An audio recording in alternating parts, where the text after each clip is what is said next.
तो मैं ऐसे शब्दों में नहीं बयां कर सकता कि क्या है। इससे बहुत कुछ है मेरी लाइफ में आर्ट के थ्रू। कहीं ना कहीं अगर ये चीज़ ना होती मेरे लाइफ में तो लाइफ मुझे लगता है उतनी ज़्यादा अच्छी ना हो पाती।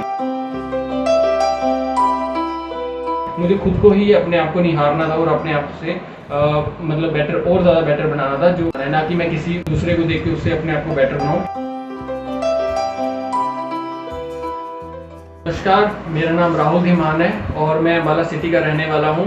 और मेरे फादर जो है मेरे शुरू से इंस्पिरेशन रहे हैं, क्योंकि मेरे फादर एक पेंटर हैं और रेलवे में एज ए पेंटर जॉब करते हैं। उनको मैं बचपन से ही देखता था कि वो कैसे ना पेंटर का काम करते थे, वॉल पेंटिंग्स करते थे। तो मैं भी जब 8वीं और 10वीं की जब स्कूल की छुट्टियां होती तो उनके साथ चला जाता कि पापा मुझे भी पेंट करना है। तो मैं वर्कर्स के साथ दीवारों पर चढ़ के पेंट करता था, तो मुझे अच्छा लगता था वहाँ पे पेंट करना। ताकि पापा मतलब ज़्यादा नहीं चाहते थे कि मैं इसी लाइन में जाऊँ, मतलब पेंटिंग वगैरह करूँ।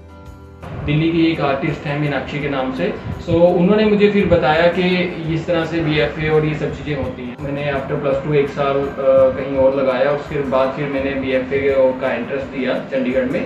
सो मुझे मौका मिला वहाँ पे चंडीगढ़ आर्ट कॉलेज में BFA में एडमिशन हो गया। तो प्रिंट मेकिंग जो मेरी स्ट्रीम थी, जो मुझे बाई चांस मिली थी उस समय, सो उसके बाद फिर धीरे धीरे उसमें इंटरेस्ट होने लग गया और मैं उस चीज़ को ज़्यादा अच्छे से डीपली जानने लगे कि क्या है प्रिंट मेकिंग, कैसे काम करते हैं। तो फिर यहाँ से एक तरह से मेरी कला यात्रा, आर्ट जर्नी आप कह सकते हो, वो शुरू हुई। जैसे दिल्ली में ट्रैवल करता था अम्बाला टू चंडीगढ़, तो पहले ट्रेन से जाना, 1 घंटे का रास्ता ट्रेन से होता था। देन फिर उसके बाद आगे साइकिल से या बस से, जो भी हमें मतलब होती थी, उसके थ्रू हम जाते थे आर्ट कॉलेज तक। तो जब मैं ट्रेन से ट्रैवल करता था तो डेली हम क्या करते थे, देखते थे लोगों को, है ना, उनके किस तरीके से वो डेली जा रहे हैं और बहुत ही अलग अलग तरह की कॉम्पोजिशंस बनती थी। तो जब मैं सेकेंड ईयर में था तो एक बार टीचर ने बिना किसी सब्जेक्ट के हमें कॉम्पोजिशन बनाने के लिए दी। तो मेरे एकदम से माइंड में आइडिया है कि क्यों ना मैं रेलवे ट्रैक पे डेली ट्रैवल करता हूँ। तो फिर जो मेरी पहली कंपोजिशन मैंने बनाई थी, एक रेलवे ट्रैक के ऊपर एक छोटा सा बच्चा जो है इसे बैलेंस कर रहा था, तो उसका टाइटल भी था an attempt to balance a life.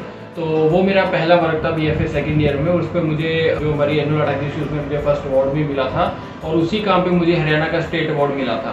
तो इस तरीके से ट्रैक के काम की जो है एक शुरुआत हुई और उस सीरीज़ में मैं अभी तक काम कर रहा हूँ। 8-10 साल मुझे हो गए हैं।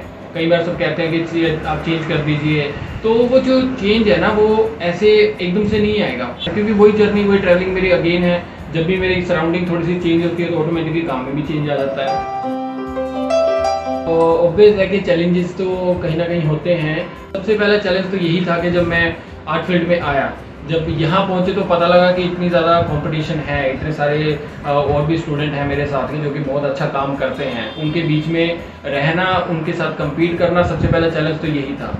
फिर जब हम आर्ट कॉलेज से थोड़ा सा बाहर निकलते हैं, वहाँ जब हमारा काम डिस्प्ले होता है, कुछ एक काम के ऊपर अवार्ड मिलता है या किसी उसमें हमारी सिलेक्शन होती है, फिर वहाँ और बेटर काम कैसे करना है। अब कॉलेज से निकले भाई, अब क्या करेंगे। प्रिंट मेकिंग एक ऐसी फील्ड है कि ऐसा भी नहीं है कि आप प्रिंट बिक रहे हैं या आप आर्ट के थ्रू इतना कमा रहे हो, है ना।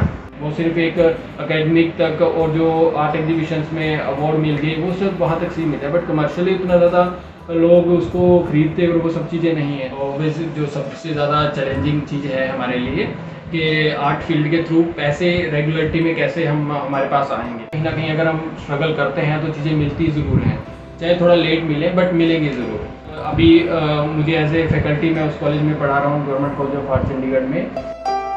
प्रिंट मेकिंग का प्रोसेस तो है ही बहुत ज़्यादा एक्सपेरिमेंटल और बहुत ज़्यादा डिटेल में करने वाला।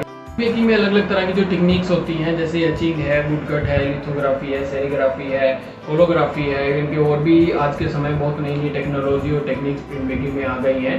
तो इसमें हमें एक प्लेट को तैयार करना है, एक वो केमिकल से है, टूल से है और एसिड वगैरह से हम उसे तैयार करते हैं। फिर उसमें इंक अप्लाई करते हैं रिलीफ मेथड से, इंटेग्रल मेथड से।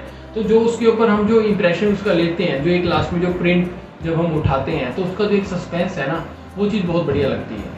जैसे हम पेंटिंग कर रहे हैं तो हमें पता है कि कोई चीज़ गलत होगी या कुछ है तो हम उसमें कलर लगा देंगे या कुछ भी कर देंगे। बट इसमें जो हमने प्लेट पे तैयार किया, अगर जो वुड एक बार जहाँ से कार्व होगी तो हो गई, उसके बाद हम उसको वहाँ पे जोड़ नहीं सकते दोबारा से कि उस वुड को वहीं पे वैसा का वैसा दिखाओ। तो जहाँ से वो कार्व हो गया वहाँ से वो वाइट ही आएगा, उसका हमारे पास कोई सोल्यूशन नहीं है। हमें कहीं ना कहीं उसमें धीरे धीरे बड़े ध्यान से काम करना पड़ता है वुड कट के अंदर या एचिंग के अंदर, क्योंकि हमें पता है कि जो हम अपने सरफेस में जितना 100% देंगे, जिस डिटेल में हम काम करेंगे, वही चीज़ जो है हमारे प्रिंट पे इम्प्रेशन में निकल के आएगी। क्रिटिसिज्म तो आप काम करोगे, आप नहीं करोगे, या फिर आप कुछ भी करोगे तो क्रिटिसिज्म तो होगा ही, और मुझे लगता है होना भी चाहिए। बिना क्रिटिसिज्म के, बिना इन सब चीज़ों के आप उतना ज़्यादा अपने आप को निखार नहीं सकते, अपने आर्टवर्क को नहीं निखार सकते। अपने MFA होने के बाद मेरा जो मैंने सबसे पहला सोलो शो किया था, तो उसमें काफ़ी कॉम्प्लीमेंट और कमेंट लोगों ने मुझे दिए थे, बिकॉज जिसमें कि मैंने अपने मम्मी पापा जो थे मेरे, उनको मैंने एज ए चीफ गेस्ट बुलाया था। तो कहीं ना कहीं मेरे फादर के लिए भी बहुत अच्छा था वो, कि उन्होंने 6 साल की मेरी जर्नी एक साथ ही देखी कि मैंने क्या कुछ अचीव किया है, या क्या कुछ मैंने एक तरह से नाम और रिस्पेक्ट कमाई है चंडीगढ़ आर्ट फील्ड में या वहाँ के आर्टिस्टों के बीच में। उसी दौरान एक सीनियर आर्टिस्ट हैं, उनकी लाइफ का सबसे ज़्यादा जो मतलब सोलो शो किसी का उन्होंने देखा है तो मेरा था। तो मेरे लिए वो बड़ी अच्छी बात थी कि उन्होंने इतने टाइम से फील्ड में काम कर रहे हैं और उनको लेकिन अपनी लाइफ का सबसे अच्छा सोलो शो जो है वो मेरा लगा। आर्ट फील्ड में सर्वाइव करना इतना आसान नहीं है, क्योंकि मेरे लिए तो नहीं रहा है। टीचर में अगर बात करूँ तो काफ़ी स्टूडेंट आते हैं आर्ट फील्ड में काफ़ी कुछ सोच के कि हम ये करेंगे, हम वो करेंगे, बट धीरे धीरे कितने ही स्टूडेंट ऐसे हैं जो कंटिन्यू कर पाते हैं आफ्टर कॉलेज। वो सर्वाइव इसलिए नहीं कर पाते क्योंकि उतनी ज़्यादा फैसिलिटी और उतनी ज़्यादा आगे काम मिलना वो कहीं ना कहीं बहुत मुश्किल है।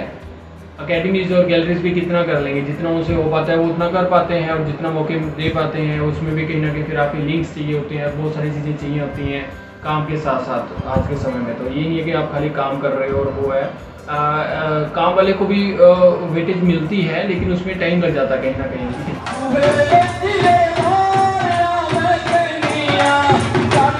पिछले 10 साल से मैं पंजाबी फोक डांसेस कर रहा हूँ, जिसमें कि अलग अलग जो भंगड़ा और सभी तरह के डांस आते हैं पंजाब के। तो ये भी कहीं ना कहीं एक इसकी भी शुरुआत बचपन से ही मैं बोल सकता हूँ कि हुई थी।